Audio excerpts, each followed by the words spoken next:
आप सभी शिक्षक साथियों को मेरा सादर नमस्कार। साथियों, जैसा कि आप सभी अवगत हैं, बेसिक शिक्षा विभाग में इन दिनों ऑनलाइन निरीक्षण की बातें चल रही हैं, जिसके लिए कई सारे जनपदों में 5 सदस्य टीम का भी गठन किया जा चुका है।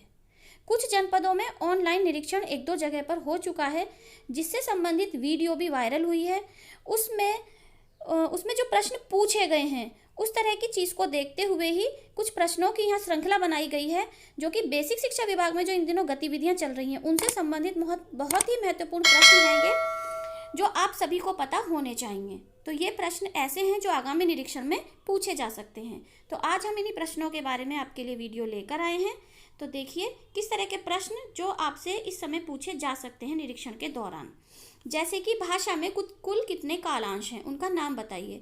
तो निपुण भारत मिशन जो हमारा कक्षा 1, 2, 3 में चल रहा है, उसके अनुसार भाषा के कुल 3 कालांश हैं। एक मौखिक भाषा विकास, दूसरा डिकोडिंग और तीसरा पठन। गणित में कुल कितने कालांश हैं? तो गणित में भी 3 कालांश हैं। गणित और भाषा दोनों के 3-3 कालांश हैं।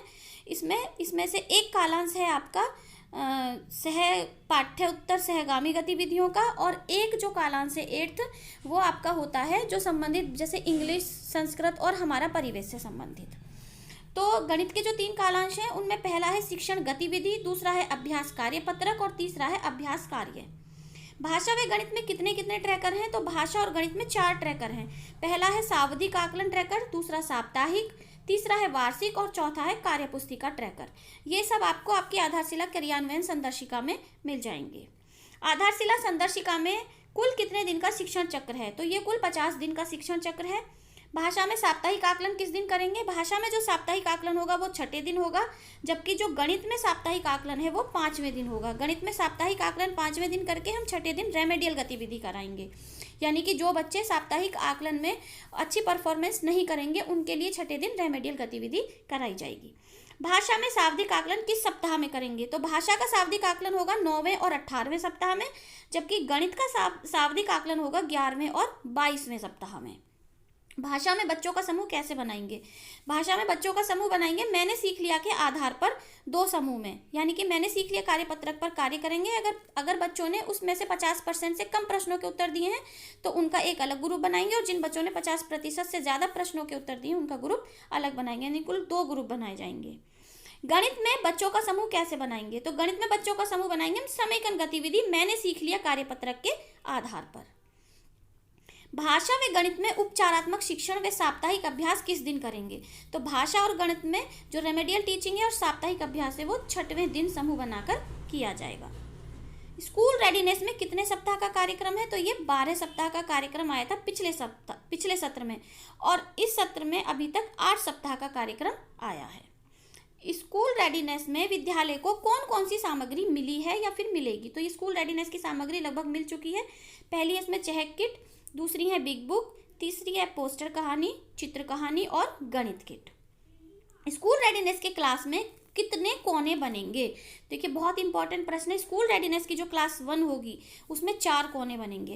पहला होगा किताब कोना, दूसरा होगा कला कोना, तीसरा होगा ब्लॉक, पहेली और पजल कोना, और चौथा होगा गुड़िया घर, जिसमें आप टॉय रख सकते हैं जो आपको चेक किट के अकॉर्डिंग मिले हैं। अगला प्रश्न है स्कूल रेडीनेस के अंतर्गत बच्चों की प्रगति कहाँ दर्ज करेंगे? तो स्कूल रेडीनेस के अंतर्गत बच्चों की प्रगति चेक आकलन प्रपत्र में होगी, और यह आकलन 2 बार होगा। पहला मॉड्यूल के शुरुआत में जब बच्चा आपके स्कूल में एडमिशन लेगा क्लास 1 में, तब उसका हम आकलन करेंगे, और दूसरा होगा जब हमारा 12 सप्ताह का कार्यक्रम समाप्त हो जाएगा उसके लास्ट में। इनमें से 1 से 3 तक स्केल होगा, स्वयं करते हैं, मदद से करते हैं या नहीं कर पाते हैं। जो भी चीज़ें हैं उनके बारे में 3 चीज़ें पूछी जाएंगी। स्कूल को कुल कितनी बिग बुक मिली हैं? तो देखिए सभी स्कूलों को 5 बिग बुक मिली हैं। उनके नाम भी पूछे जा सकते हैं। तो वो हैं हाथी और बकरी, माँ और बच्चे, मुर्गी के 3 चूजे, शेर की गुफा और चिड़िया। गणित किट में कुल कितने मटेरियल हैं? तो देखिए ये भी बहुत महत्वपूर्ण प्रश्न है कि गणित किट प्रत्येक स्कूल को मिली है। उसमें कुल 11 सामग्रियाँ हैं। पहली है ठोस आकृतियाँ जो वेलक्रो मॉडल हैं, वो हैं ठोस आकृतियाँ।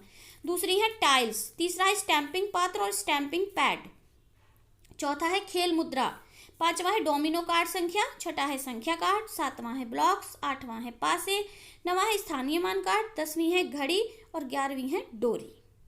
इसके अलावा आपको एक इसमें अध्यापक की मदद के लिए एक बुक भी मिलेगी जिसमें इन सब चीज़ों का यूज़ हमें किस प्रकार करना है ये भी मिलेगा उसमें।